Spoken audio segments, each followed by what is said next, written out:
Se ha observado, sin embargo, repetidamente, que las asociaciones que enlazan a las representaciones oníricas entre sí son de una peculiarísima naturaleza y diferentes por completo de las que actúan en el pensamiento despierto. Así, dice Volkelt Park, 15, las representaciones se persiguen y se enlazan en el sueño conforme a analogías casuales y a conexiones apenas perceptibles. Todos los sueños se hallan entrelazados por tales asociaciones, negligentes y lejanas. Maury concede máxima importancia a este carácter del enlace de las representaciones, que le permite establecer una más íntima analogía entre la vida onírica y ciertas perturbaciones mentales. Reconoce dos caracteres principales del délire: primero, une action spontaneate come automatique del esprit. Segundo, une association vicieuse et irregulier d'idées par. 126.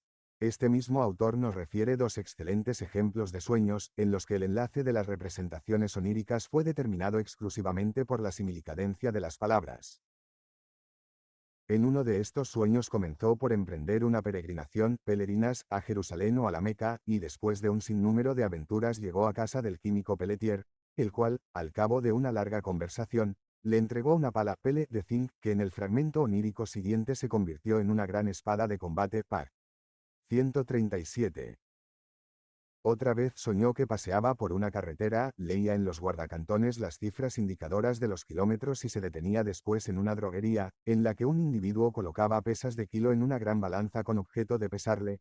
Luego el droguero se dirigía a él y le decía: «No está usted en París, sino en la isla de Gilolo». En el resto de este sueño vio la flor llamada lobelia y al general López, cuya muerte había leído recientemente en los periódicos. Por último, despertó cuando comenzaba a jugar con otras personas en una partida de lotería. Como era de esperar, esta desestimación de los rendimientos psíquicos del sueño ha hallado también sus contradictores. Sin embargo, no parece fácil sostener la afirmación contraria.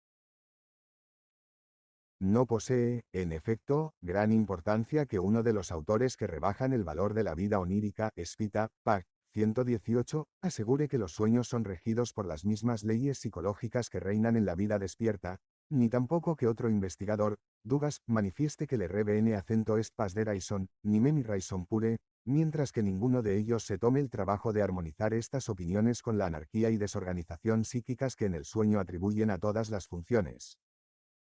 En cambio, otros autores parecen haber entrevisto que la demencia de los sueños podía no carecer de método, no siendo quizás sino fingimiento, como la del Hamlet shakespeariano. Estos autores tienen que haber huido de juzgar a los sueños por su apariencia, o, de lo contrario, la que los mismos les han ofrecido ha sido muy diferente de la que ofrecieron a los demás.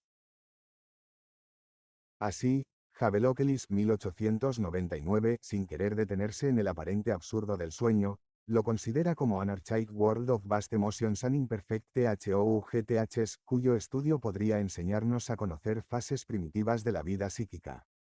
J. Sully Pack, 362, representa esta misma concepción de los sueños, pero de un modo aún más comprensivo y profundo. Sus manifestaciones son tanto más interesantes y dignas de consideración cuanto que se trata de un psicólogo del que sabemos se hallaba convencido, quizá como ningún otro, del sentido oculto de los sueños. Now our dreams are a means of conserving these successive personalities.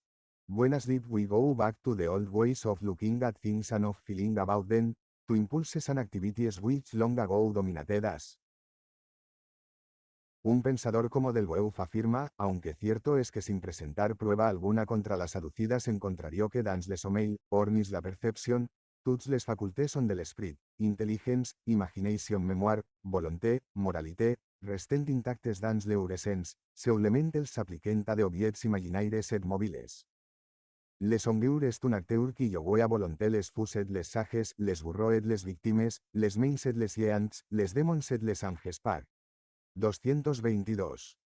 El marqués d'Hervey, que sostuvo vivas polémicas con Maury, y cuya obra no me he podido procurar, no obstante haberla buscado con empeño, parece haber sido quien con mayor energía ha negado la degradación del rendimiento psíquico en el sueño. Refiriéndose a él, dice Maury par. 19. Le Marquis d'Hervey prête à l'intelligence durant le sommeil toute sa liberté d'action et d'attention et il ne semble faire consister le sommeil que dans l'occlusion des sens, dans leur fermeture à un monde extérieur, en sorte que l'onquidor no se distingue guer, selon sa manière de voir, de l'onquil se vaguer sa pensée en se bouchant les sens, toute la différence qui separe alors la pensée ordinaire de celle du dormersest que, chez celui, fi, l'idée prend une forme visible, objectif et ressemble, així me prendre, a la sensation déterminée par les objets exteriors, le souvenir revêt l'apparence du fait present. Pero a continuación añade qu'il y a une différence de plus et capitale, a savoir, que les facultés intel·lectuelles de l'homme dormin ofrent pas l'equilibre que les gardent chez l'homme veille. En Bastide, que nos facilita un más completo conocimiento del libro de Derby, encontramos que este último se pronuncia sobre la aparente incoherencia de los sueños en la forma siguiente: l'image du rêve est la copie de l'idée. Le principal est l'idée, la vision n'est qu'accessoire. Ceci établi, il faut savoir suivre la marches de idees, il faut savoir analyser le tissu de revés, l'incoherence devient alors compréhensible, les concepcions les plus fantastiques deviennent de fait simples et parfaitement logiques, pag. 146. I pag. 147. Les revés les plus bizarres trouvent même une explication de plus logiques quand on sait les analyser. J. Stark cita una análoga explicación, dada a la incoherencia onírica por un antiguo autor. Wolf Davidson, 1799, desconocido para mí pag. 136. Los singulares saltos de nuestras representaciones oníricas tienen todo su fundamento en la ley de la asociación. Lo que sucede es que este enlace se realiza a veces en el alma de un modo harto oscuro, resultando así que con frecuencia creemos observar un salto de la asociación en casos en que dicho salto no existe. La escala de la apreciación del sueño como producto psíquico alcanza en la literatura científica una gran amplitud. Partiendo del más profundo menosprecio, cuya expresión ya nos es conocida, y pasando luego por la sospecha de un valor aún no descubierto, llega hasta la exagerada estimación, que coloca al sueño muy por encima de los rendimientos de la vida despierta. Hildebrand, que, como sabemos, encierra en 3 antinomias las características psicológicas de la vida onírica, reúne en la tercera de ellas los extremos de esta serie pag. 19. Esta tercera antinomia es la existente entre una elevación o potenciación de la vida anímica, que llega muchas veces hasta el virtuosismo, y una minoración y debilitación de la misma, llevada con frecuencia por bajo del nivel de lo humano. Por lo que a lo primero se refiere, ¿quién no puede confirmar, por propia experiencia, que en las creaciones del genio del sueño se exteriorizan a veces una profundidad y una cordialidad, una claridad de concepción, una sutileza de observación y una prontitud de ingenio que modestamente negaríamos poseer si nos fueran atribuidas como cualidades constantes de nuestra vida despierta? El sueño posee una maravillosa poesía, una exacta facultad alegórica, un humorismo incomparable y una deliciosa ironía. Contempla el mundo a una peculiarísima luz idealizadora e intensifica el efecto de sus fenómenos con la más profunda comprensión de la esencia fundamental de los mismos. Nos presenta lo bello terrenal en un resplandor verdaderamente celeste, lo elevado, en su más alta majestad, lo que, según nuestra experiencia, es temeroso, en la forma más aterrorizante, y lo ridículo, con indescriptible comicidad. A veces nos hallamos, aun después de despertar, tan dominados por una de estas impresiones, que creemos no haber hallado nunca en el mundo real nada semejante. Surge aquí la interrogación de cómo pueden referirse a un mismo objeto las despreciativas observaciones anteriores y estas entusiásticas alabanzas. No habrán pasado inadvertidos para unos autores los sueños desatinados, y para otros los profundos e ingeniosos. Y si existen sueños de ambas clases que justifican, respectivamente, ambos juicios, no será ocioso buscar una característica psicológica del sueño, y deberemos limitarnos a decir que en él es todo posible, desde la más baja degradación de la vida anímica hasta una elevación de la misma, desacostumbrada en la vida despierta. Mas, por cómoda que fuera esta solución, tropieza con el inconveniente de que los esfuerzos de todos los investigadores parecen hallarse guiados por la hipótesis de que existe una característica de los sueños, de validez general en sus rasgos esenciales, susceptible de resolver las contradicciones apuntadas. Es indiscutible que los rendimientos psíquicos del sueño han hallado un más voluntario y caluroso reconocimiento en aquel período, ya pasado, en el que los espíritus se hallan dominados por la filosofía y no por las ciencias exactas. Manifestaciones, como la de Schubert, de que el sueño constituye una emancipación del espíritu del poder de la naturaleza exterior, un desligamiento del alma de las ligaduras de la sensualidad, y análogos juicios de Fichte, el joven, y de otros autores, en los que se considera el sueño como una elevación de la vida anímica a un más alto nivel, nos parecen hoy apenas comprensibles. En la actualidad solo son repetidos por los autores místicos o piadosos. La disciplina mental científica ha producido una reacción en la apreciación del sueño. Precisamente los autores médicos son los que antes se han inclinado a considerar muy escasa y falta de todo valor la actividad psíquica en el sueño, mientras que los filósofos y los observadores no profesionales, psicólogos de afición, cuyas aportaciones a estos estudios no deben despreciarse, han continuado sosteniendo, más en armonía con las hipótesis populares, el valor psíquico del sueño.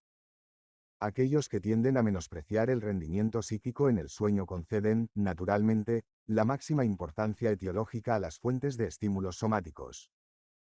En cambio, para aquellos otros que atribuyen al alma soñadora la mayor parte de las facultades que la misma posee en la vida despierta, desaparece toda razón de no atribuirle también estímulos oníricos independientes.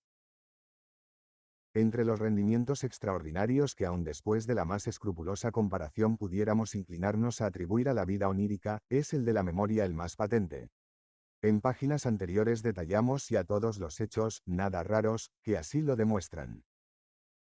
En cambio, otra de las prerrogativas de la vida onírica que con mayor frecuencia ensalzan los autores antiguos, su facultad de franquear libremente las distancias temporales y espaciales es, como ya observa Hildebrand, por completo ilusoria. El sueño lo hace en forma idéntica a como lo realiza el pensamiento despierto, y precisamente por no ser sino una forma del pensamiento. Con respecto al tiempo, gozaría, en cambio, el sueño de otra distinta prerrogativa, siendo independiente de su curso en un diferente sentido. Sueños como aquel en que Maury se vio guillotinar, parecen demostrar que el fenómeno onírico puede acumular en brevísimos instantes un contenido de percepciones mucho mayor que el contenido de pensamientos que nuestra actividad psíquica puede abarcar en la vida despierta. Esta deducción ha sido, sin embargo, combatida con los más diversos argumentos. Desde los artículos de Lorraine y Eger sobre la aparente duración de los sueños se ha desarrollado en derredor de este problema, tan intrincado como el profundo, alcancé una interesantísima discusión que no ha llevado a un esclarecimiento alguno definitivo. Después de numerosas investigaciones y de la colección de sueños publicada por Chabannes, parece ya indiscutible que el sueño puede acoger la labor intelectual del día y conducirla a una conclusión no alcanzada en la vida despierta, resolviendo así problemas y dudas que preocupan al sujeto y constituyendo una fuente de inspiración para los poetas y compositores. Pero aunque este hecho es innegable en sí, la hipótesis construida sobre él sucumbe a importantes objeciones. Por último, el afirmado poder adivinatorio del sueño constituye otro objeto de discusión, en la que a dudas difíciles de dominar se oponen tenaces afirmaciones. Sin embargo, se evita negar rotundamente, y con razón, lo que de efectivo ha sido observado en este punto, pues para toda una serie de casos existe quizá la cercana posibilidad de una natural explicación psicológica. Los sentimientos éticos en el sueño. Por motivos que solo después del conocimiento de mis propias investigaciones sobre el sueño pueden resultar comprensibles, he separado del tema de la psicología del sueño el problema parcial de si las disposiciones y sentimientos morales de la vigilia se extienden, y hasta qué punto, a la vida onírica. La misma contradicción que con respecto a las restantes funciones anímicas hubimos de hallar con extrañeza en las exposiciones de los investigadores, vuelve aquí a surgir a nuestros ojos. En efecto, con la misma seguridad que unos muestran al afirmar que el sueño ignora en absoluto toda aspiración moral, sostienen los otros que la naturaleza moral del hombre perdura también en la vida onírica. La experiencia onírica parece colocar la exactitud de la primera afirmación por encima de toda duda, así escribe Yesenpag. 553. Tampoco nos hacemos mejores ni más virtuosos en el sueño. Más bien parece que en él calla nuestra conciencia, pues sin compadecernos por nada ni de nadie realizamos con la mayor indiferencia y sin remordimiento alguno los mayores crímenes. Radstock Park. 146. Debe tenerse en cuenta que en el sueño emergen las asociaciones y se enlazan las representaciones, sin que la reflexión, la inteligencia, el gusto estético y el juicio moral puedan intervenir para nada. El juicio es debilísimo, y predomina la indiferencia ética. Volkel, Pag. 23. Nadie ignora el desenfreno que la vida onírica muestra, especialmente en lo que a la sexualidad se refiere. Del mismo modo que el sujeto se contempla en sus sueños falto de todo pudor y todo sentimiento ético, ve a otras personas, incluso a las que más respeta, entregadas a actos que en su vida despierta se espantaría de asociar a ellas. En abierta oposición con estas manifestaciones se hallan otras, como la de Schopenhauer, de que todos obramos y hablamos en sueños conforme a nuestro carácter. K. Ph. Fischer afirma asimismo que en los sueños se revelan los sentimientos y aspiraciones, o afectos y pasiones subjetivos y las peculiaridades morales del durmiente. Hafner, Pag. 25. Salvo raras excepciones, el hombre virtuoso lo será también en sueños. Rechazará las tentaciones y resistirá al odio, a la envidia, a la cólera y a los demás vicios. En cambio, el hombre pecador hallará generalmente en sus sueños aquellas imágenes que tenía ante sí en la vigilia. Sols, Pag. 36. Nuestros sueños entrañan algo verdadero. En ellos reconocemos nuestro propio yo, a pesar del disfraz de elevación o rebajamiento con el que se nos aparece. El hombre honrado no puede tampoco cometer en sueños un delito que le deshonre, y, si lo comete, quedará espantado, como ante algo totalmente ajeno a su naturaleza. El emperador romano que hizo ejecutar a uno de sus súbditos, confeso de haber atentado contra él en sueños, no dejaba de tener razón cuando se justificaba diciendo que el individuo que así soñaba tenía que abrigar en su vida despierta análogos pensamientos. De algo que no puede hallar lugar alguno en nuestro ánimo decimos así, muy significativamente, acento. Esto no puede ocurrírseme ni en sueños. Por el contrario, afirma Platón que los hombres mejores son aquellos a los que solo en sueños se les ocurre lo que los demás hacen despiertos. Pfaff, glosando un conocido proverbio, dice, cuéntame durante algún tiempo lo que sueñas, y te diré lo que dentro de ti hay. El pequeño escrito de Hildebrand, del que ya se ha extraído tantas interesantes citas, y que constituye la más perfecta y rica contribución que a la investigación de los problemas oníricos me ha sido dado hallar en la literatura científica, da a este tema de la moralidad de los sueños una importancia esencial. También para Hildebrand constituye una regla fija la de que cuanto más pura es la vida del sujeto, más puros serán sus sueños, y cuanto más impura, más impuros. La naturaleza moral del hombre perdura, desde luego, en el sueño, pero mientras que ningún error de cálculo, ninguna herejía científica ni ningún anacronismo nos hiere, ni se nos hacen siquiera sospechosos, por palpables, románticos o ridículos que respectivamente sean, distinguimos siempre lo malo, la justicia, de la injusticia, la facultad de distinguir lo bueno de la virtud, del vicio. Por mucho que sea lo que de nuestra personalidad despierta perdamos durante el reposo, el imperativo categórico de Kant se ha constituido de tal manera en nuestro inseparable acompañante, que ni aun en sueños llega a abandonarnos. Este hecho no puede explicarse sino por la circunstancia de que lo fundamental de la naturaleza humana, el ser moral, se halla demasiado firmemente unido al hombre para participar en el juego calidoscópico, al que la fantasía, la inteligencia, la memoria y demás facultades de igual rango sucumben en el sueño. Pax. 45 y 6. En la discusión de esta materia incurren ambos grupos de autores en singulares desplazamientos e inconsecuencias. Lógicamente, la hipótesis de que la personalidad moral del hombre desaparece en el sueño debiera despojar a sus partidarios de todo interés por los sueños inmorales, permitiéndoles además rechazar la posibilidad de exigir por ellos una responsabilidad al sujeto o atribuirle perversos sentimientos, con la misma tranquilidad que la equivalente de deducir, por el absurdo de los sueños, la carencia de valor de los rendimientos intelectuales del sujeto en la vida despierta. En cambio, aquellos otros autores para los cuales se extiende al fenómeno onírico el dominio del imperativo categórico, deberían aceptar sin limitación alguna la responsabilidad del sujeto con respecto a sus sueños. Habríamos, únicamente, de desearles que sueños propios reprobables no les hicieran errar en la estimación de su propia moralidad, tan segura con respecto a otros dominios distintos del onírico.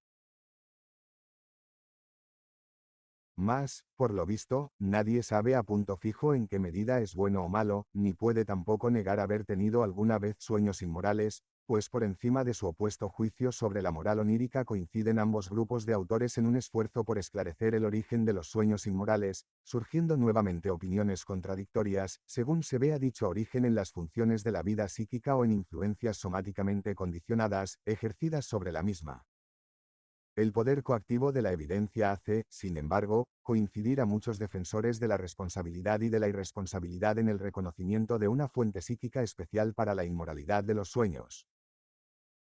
De todos modos, aquellos investigadores que extienden a los sueños la moral subjetiva, se guardan muy bien en aceptar la completa responsabilidad de los sueños propios. Hafner dice, par. 24. No somos responsables de nuestros sueños, porque nuestro pensamiento y nuestra voluntad quedan despojados en ellos de la base sobre la cual posee únicamente nuestra vida, verdad y realidad. Siendo así, nada de lo que en sueños queremos o hacemos puede tenerse por virtud o pecado.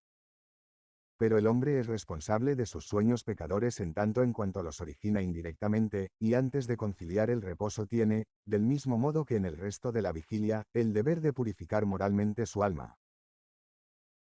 Hildebrandt ahonda mucho más en el análisis de esta mezcla de negación y afirmación de nuestra responsabilidad con respecto al contenido moral de los sueños.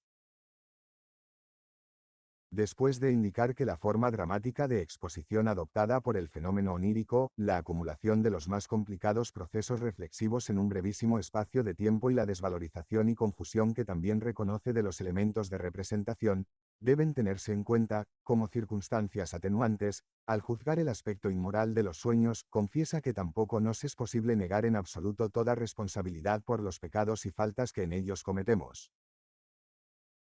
Página 49. Cuando queremos rechazar de un modo decidido una acusación injusta referente a nuestros propósitos o sentimientos, solemos servirnos de la expresión, eso no se me ha ocurrido ni aun en sueños. Con esto manifestamos, por un lado, que el dominio de los sueños es para nosotros el último por cuyo contenido pudiera exigírselos responsabilidad, puesto que nuestros pensamientos no poseen en él sino tan escasa y lejana conexión con nuestro verdadero ser, que apenas pueden ya atribuírsenos. Pero al sentirnos inducidos a negar también la existencia de tales pensamientos en este dominio, confesamos al mismo tiempo indirectamente que nuestra justificación sería incompleta ni no alcanzase también hasta él. A mi juicio, hablamos aquí, siquiera sea inconscientemente, el lenguaje de la verdad. Página 52. No podemos suponer ningún hecho onírico cuyo primer motivo no haya cruzado antes en alguna forma a título de deseo, aspiración o sentimiento por el alma del individuo despierto. Este primer sentimiento no lo ha inventado el sueño, se ha limitado a copiarlo y desarrollarlo, elaborando en forma dramática un adarme de materia histórica que halló previamente en nosotros. Así, pues, el fenómeno onírico no hace sino poner en escena las palabras del apóstol, aquel que odia a su hermano es un homicida. Y mientras que conscientes de nuestra energía moral podemos sonreír, al despertar, ante el amplio cuadro perverso que nuestro sueño pecador nos ha presentado, el nódulo originario causal no presenta faceta alguna que nos mueva a risa. Nos sentimos, por tanto, responsables de nuestros extravíos oníricos, no en su totalidad, pero sí en cierto tanto por ciento.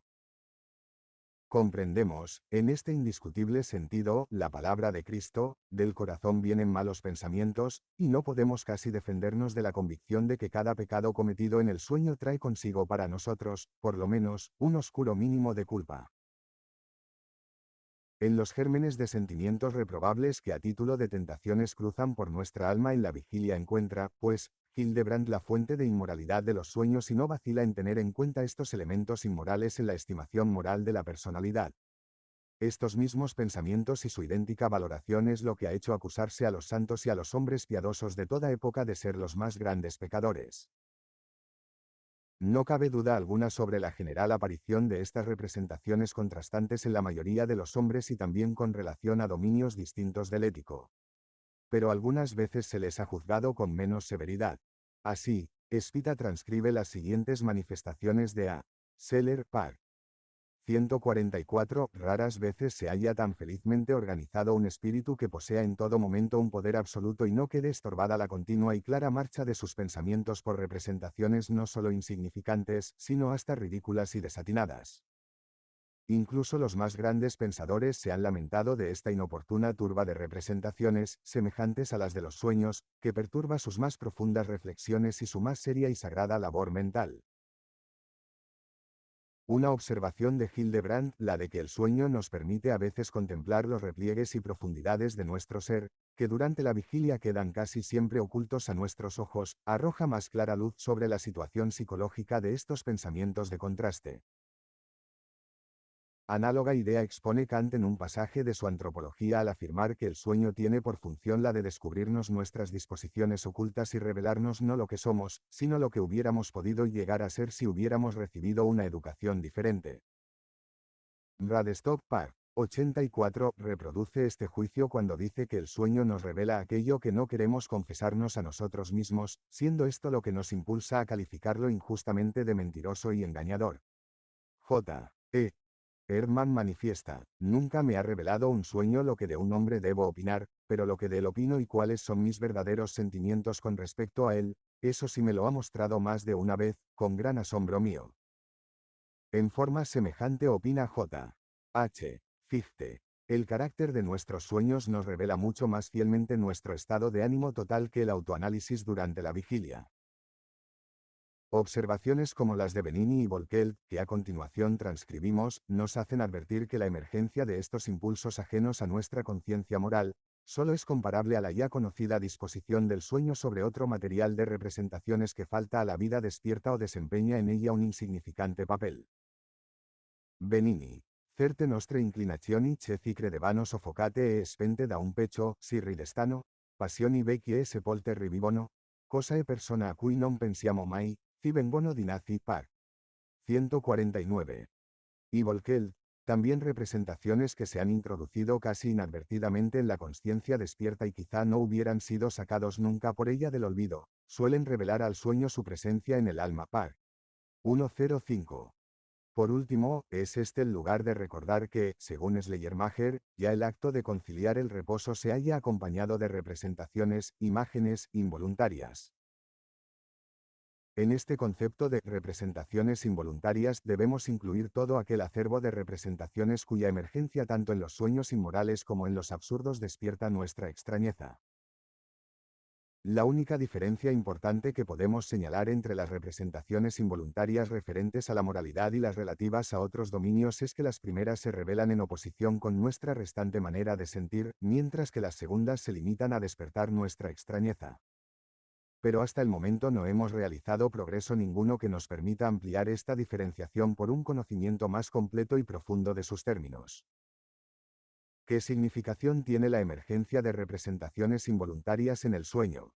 ¿Y qué conclusiones pueden deducirse para la psicología del alma despierta o soñadora de esta emergencia nocturna de sentimientos éticos contrastantes?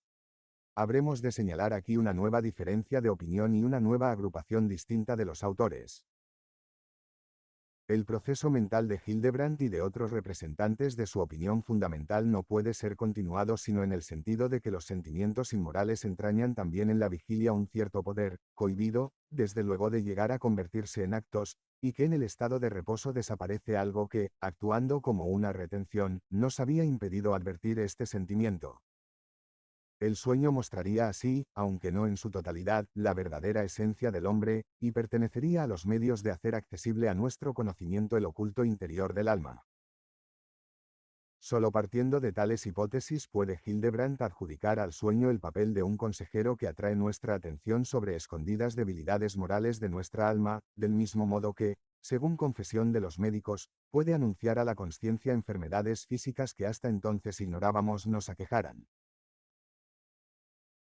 Tampoco Spita puede guiarse por otra idea cuando señala las fuentes de excitación que, por ejemplo, en la pubertad actúan sobre el alma, y consuela al sujeto diciéndole que ha hecho todo lo que en su mano se hallaba cuando ha sido virtuoso en su vida despierta y se ha esforzado en ahogar siempre los malos pensamientos, no dejándolos madurar y convertir en actos.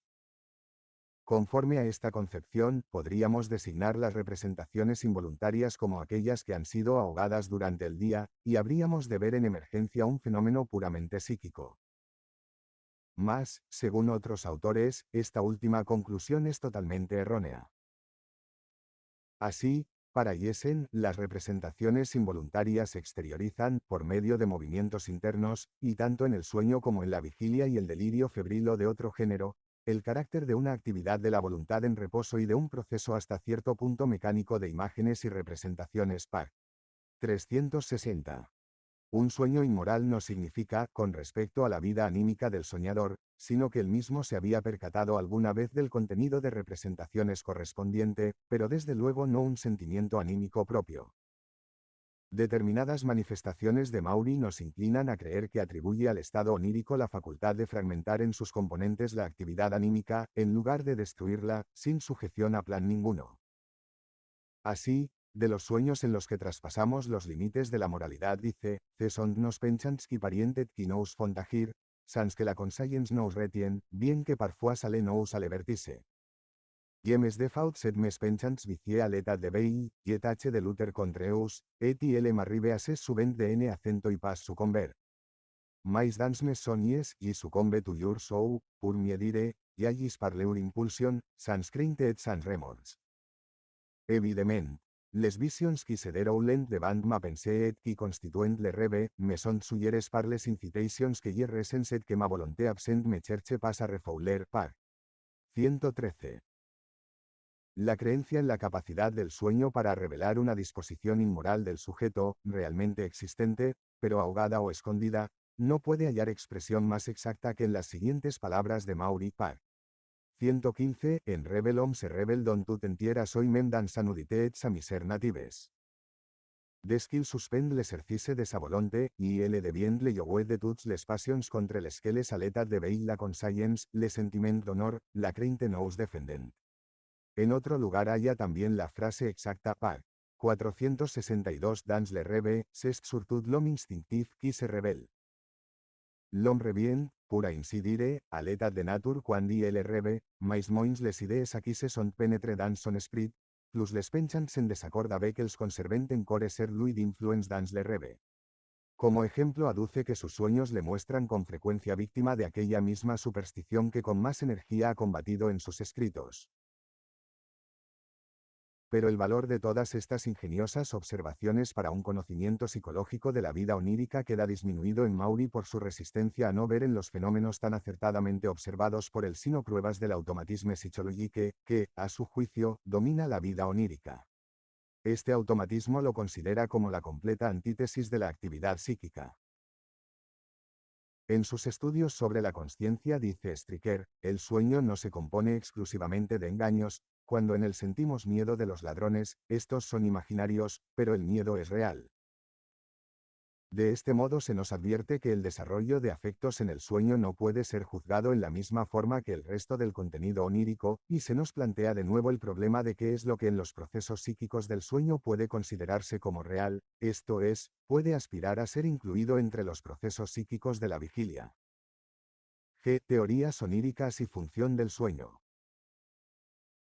Un conjunto de juicios sobre el sueño que intente explicar, desde un determinado punto de vista, la mayor suma posible de los caracteres observados en su investigación y fije al mismo tiempo su situación con respecto a un más amplio campo de fenómenos, merecerá ser calificado de teoría onírica.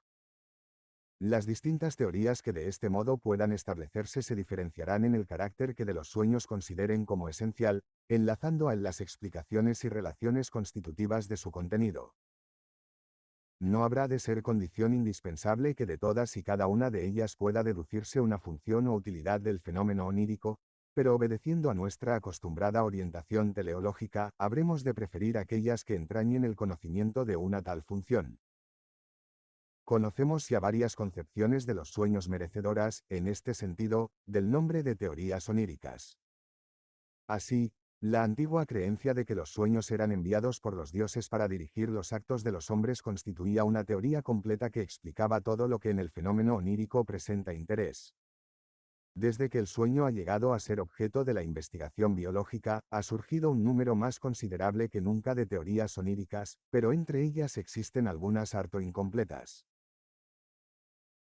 Renunciado a incluirlas en su absoluta totalidad, puede intentarse la siguiente clasificación, no extremadamente rigurosa de las teorías oníricas, conforme a la hipótesis que sobre la magnitud y la naturaleza de la actividad psíquica en el sueño les sirva de base. Primero aquellas teorías que, como la de Delboeuf, hacen perdurar en el sueño la total actividad psíquica de la vigilia. Según ellas, el alma no duerme, su aparato permanece intacto, pero sometida a las condiciones del estado de reposo, distintas de las correspondientes a la vigilia, tiene que producir, aun funcionando normalmente, rendimientos distintos. Surge aquí la duda de si estas teorías consiguen derivar, en su totalidad de las condiciones del estado de reposo, las diferencias que se nos muestran entre el sueño y la reflexión. Pero, además, falta en ellas toda posibilidad de deducir la existencia de una función onírica. No nos explican para qué soñamos ni por qué el complicado mecanismo del aparato anímico sigue funcionando aún después de haber sido colocado en circunstancias para las que no se haya calculado. En esta situación, las únicas reacciones adecuadas serían dormir sin sueños o despertar cuando sobreviniera un estímulo perturbador, pero nunca soñar. Segundo, aquellas teorías que, por el contrario, aceptan en el sueño un descenso de la actividad psíquica y una debilitación de la coherencia. De estas teorías se deduce una característica psicológica del estado de reposo muy distinta de la establecida por Delboeuf. El reposo se extiende al alma y no se limita a aislarla por completo del mundo exterior, sino que penetra en su mecanismo, haciéndolo temporalmente inutilizable. Si me es permitida una comparación con material psiquiátrico, diré que las primeras teorías construyen el sueño como una paranoia y las segundas lo convierten en el prototipo de la imbecilidad o de una amencia. La teoría de que en la vida onírica solo se manifiesta una parte de la actividad anímica paralizada por el reposo es la preferida por los autores médicos y, en general, por el mundo científico. En tanto en cuanto ha de suponerse un profundo interés por el esclarecimiento de los sueños, puede considerársela como la teoría dominante. Su característica es la facilidad con que sortea uno de los mayores peligros que se alzan ante toda explicación de los sueños, el de estrellarse contra una de las antinomias a las que los mismos dan cuerpo.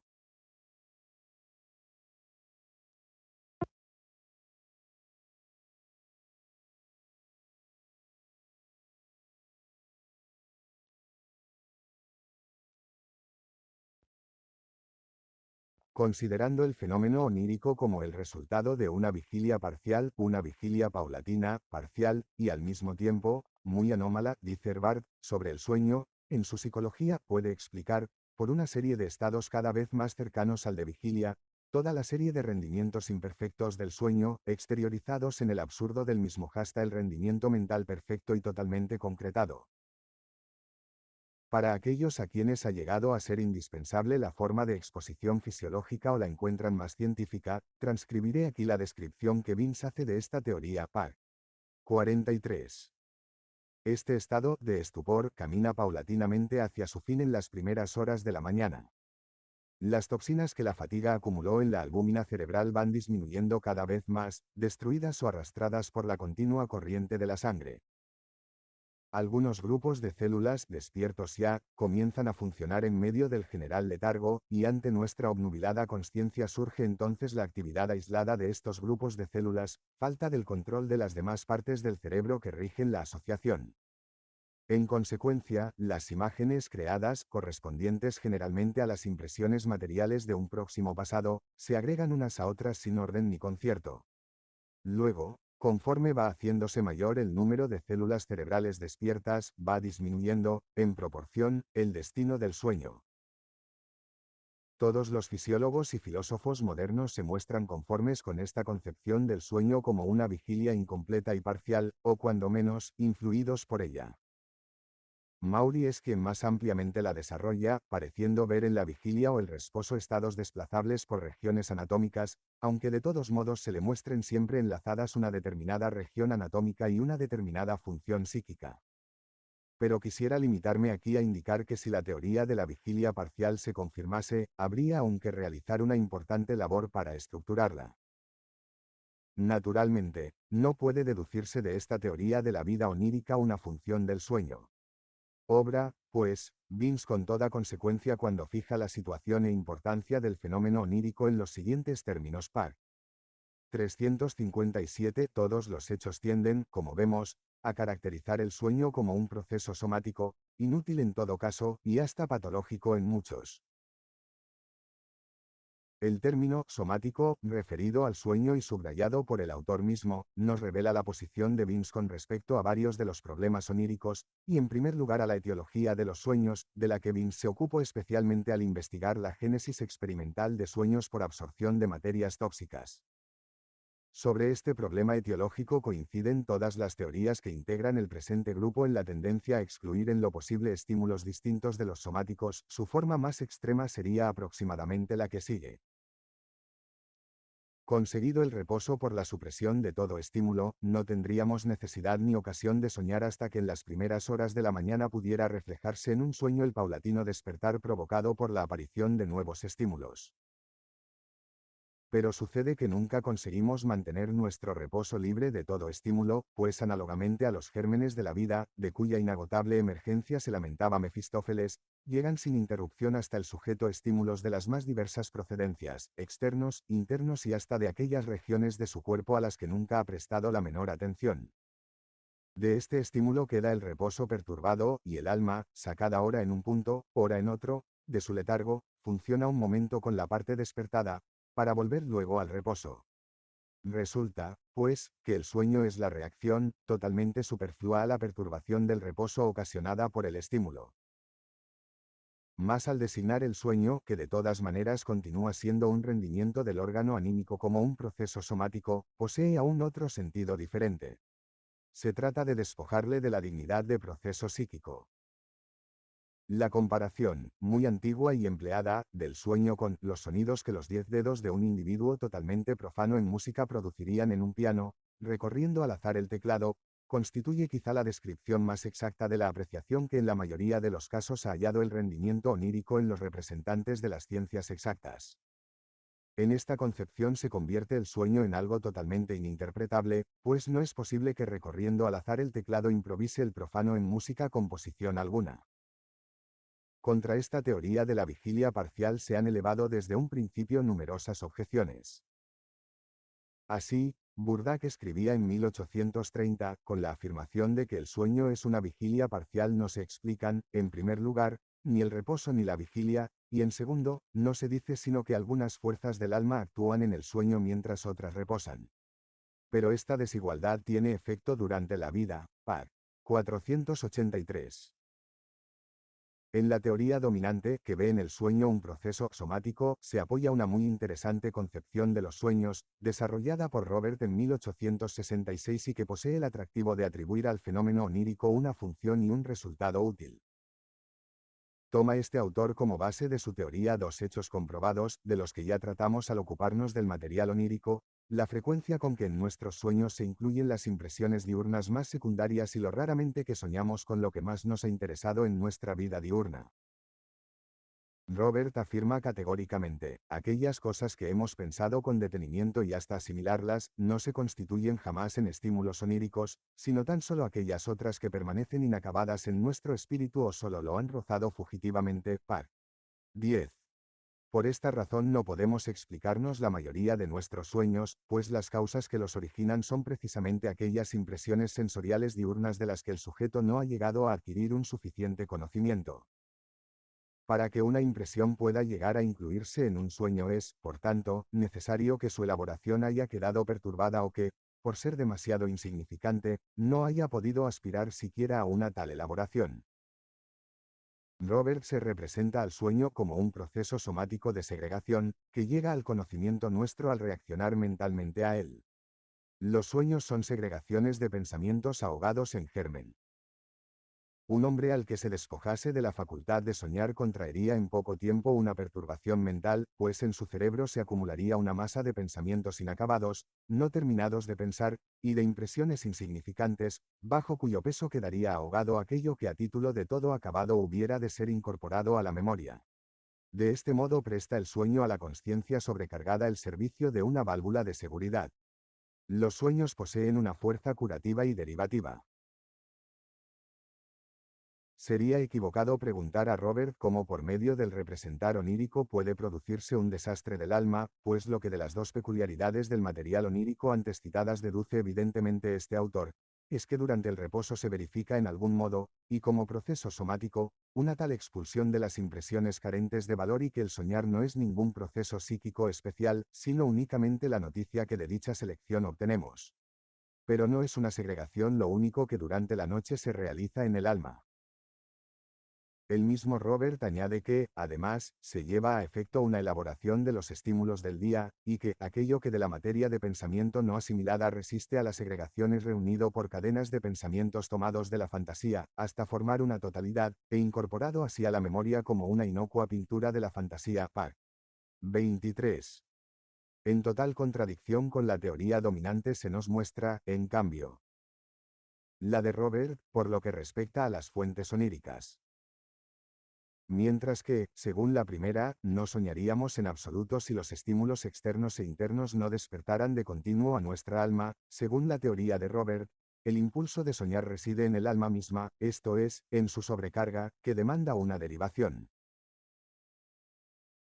Resulta, pues, por completo consecuente la conclusión establecida por este autor de que las causas condicionantes del sueño, dependientes del estado corporal del sujeto, no ocupan sino un lugar secundario, y no podrían inducir a soñar, en ningún caso, a un espíritu en el que no existiese previamente materia alguna para la formación de sueños, tomada de la consciencia desierta.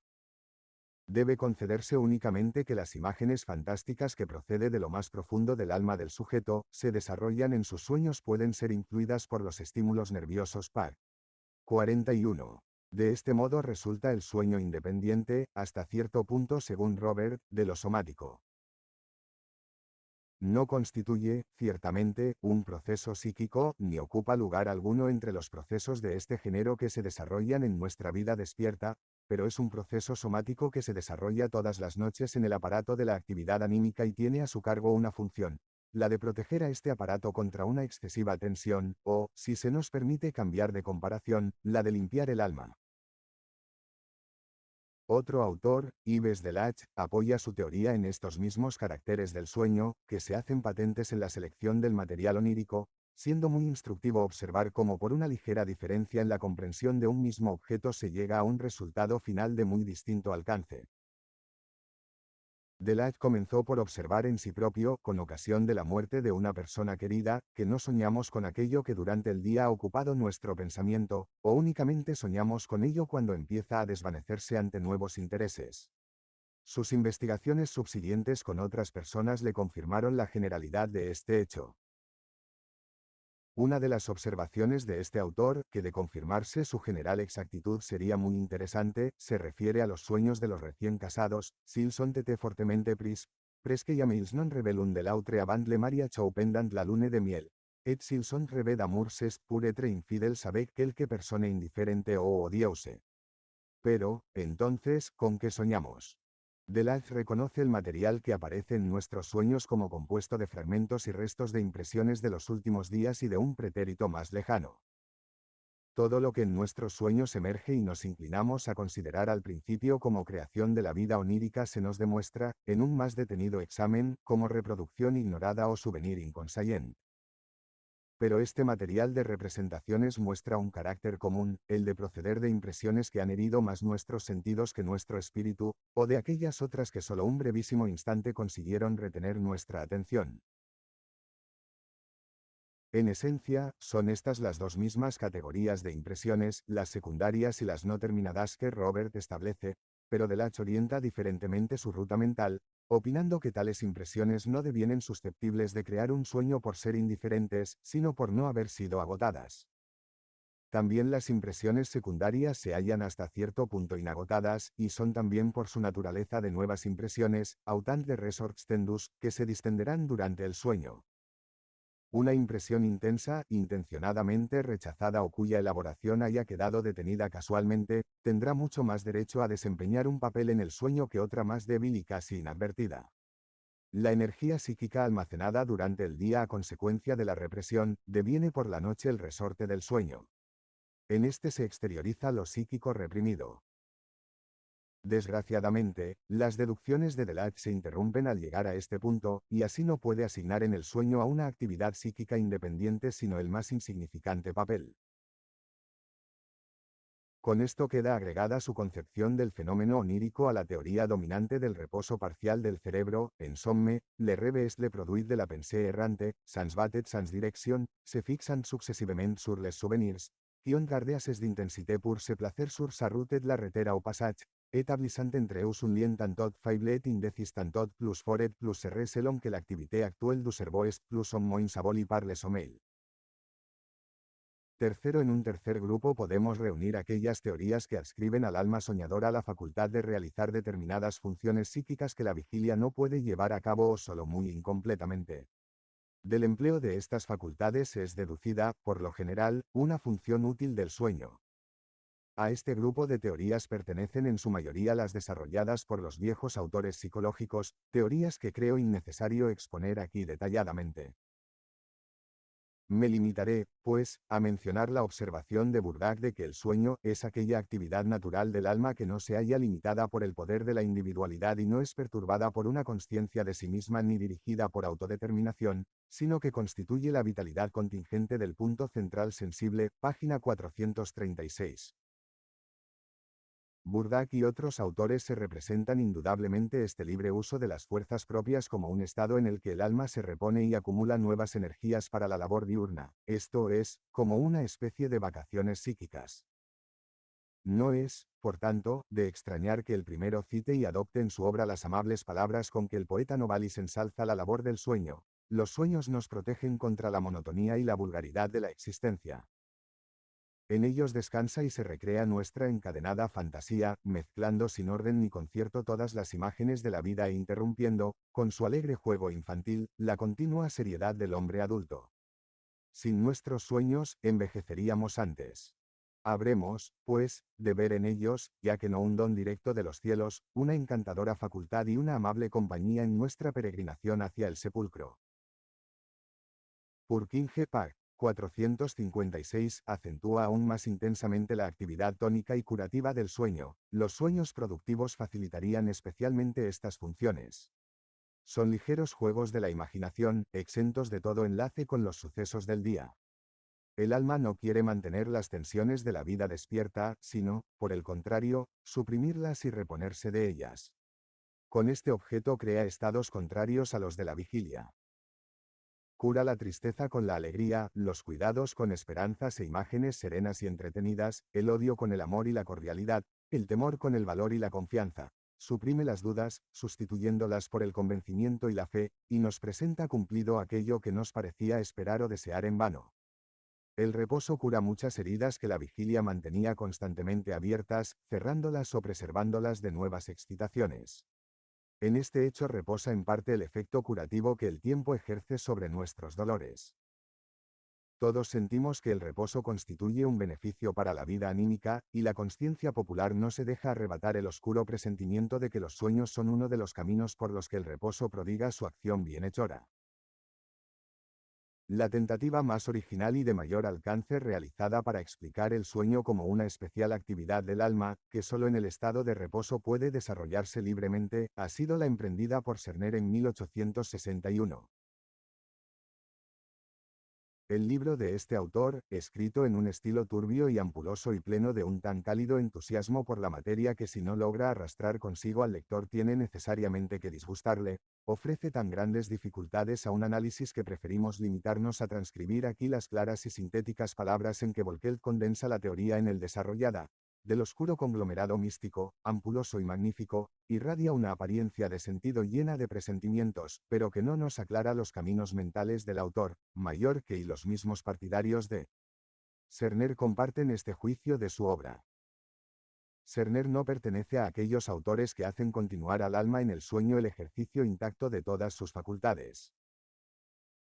Expone, en efecto, como en el fenómeno onírico queda enervada la centralidad, la energía espontánea del yo, como a consecuencia de esta descentralización quedan transformados el conocer, el sentir, el querer y el representar, y como el residuo de estas fuerzas anímicas no posee un verdadero carácter espiritual, sino únicamente el de un mecanismo.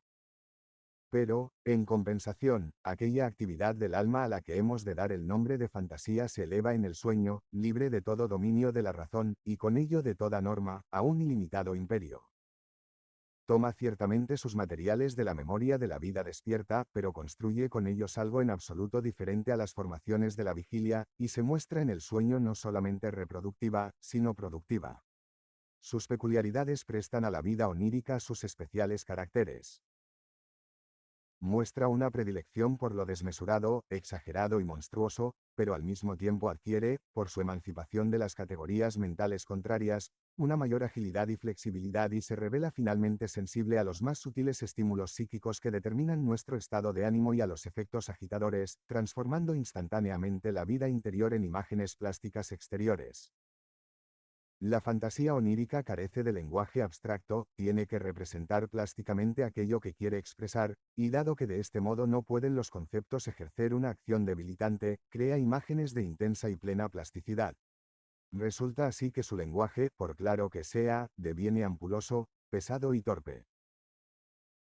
La impresión de que además adolece depende especialmente de la peculiar repugnancia de la fantasía onírica a expresar un objeto por la imagen correspondiente, y de su preferencia a escoger otra imagen distinta, en tanto en cuanto le es factible expresar por medio de la misma aquella parte, estado o situación que del objeto le interesa exclusivamente representar.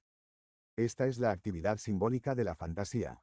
Muy importante también es el hecho de que la fantasía onírica no copia los objetos en su absoluta totalidad, sino tan solo su contorno, aun este con la mayor libertad. Sus creaciones plásticas muestran de este modo algo de inspiración genial.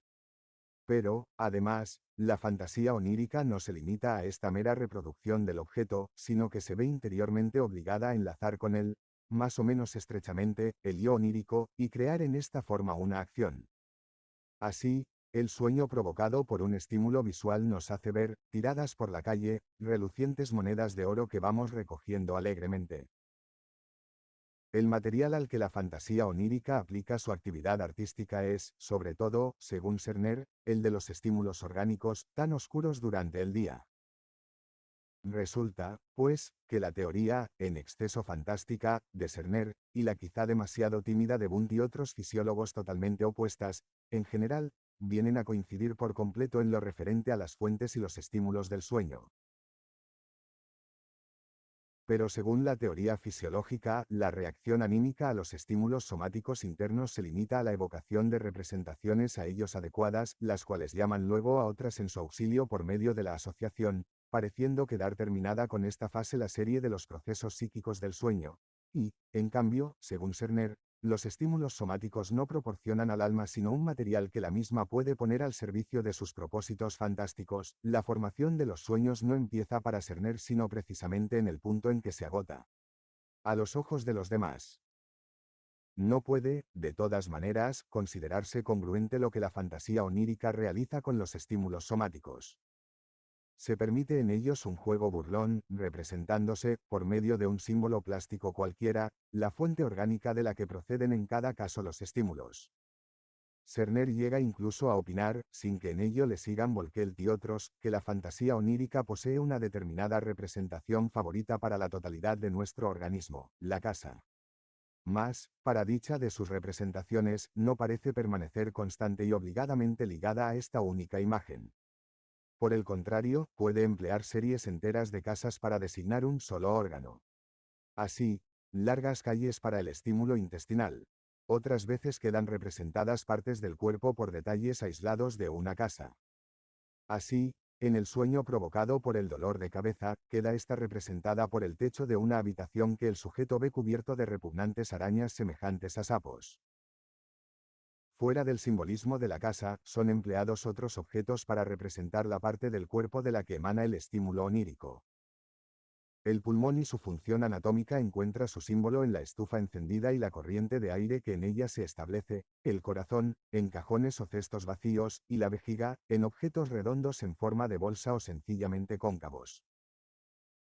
El sueño provocado por un estímulo emanado de los genitales masculinos hace encontrar al sujeto en la calle la boquilla de un clarinete o de una pipa, o también una piel. Los dos primeros objetos evocan aproximadamente la forma del sexo masculino, y el último el vello del pubis. En las mujeres queda representada oníricamente la región pubiana por un angosto patio, y la vagina, por un estrecho sendero blando y resbaladizo, que los atraviesa y por el que tiene que pasar la sujeto del sueño para llevar, por ejemplo, una carta dirigida a un hombre. Volkel, par. 39.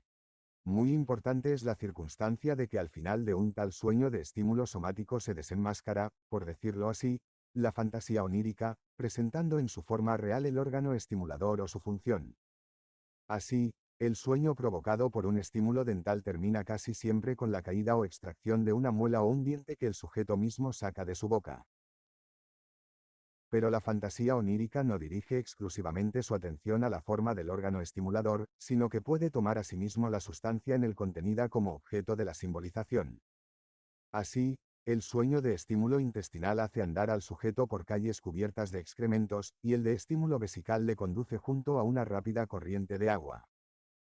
El sueño puede representar simbólicamente el estímulo como tal, la naturaleza de la excitación producida y el objeto al que tiende o bien hace entrar al yo onírico en una relación concreta con las simbolizaciones del estado mismo por el que atraviesa.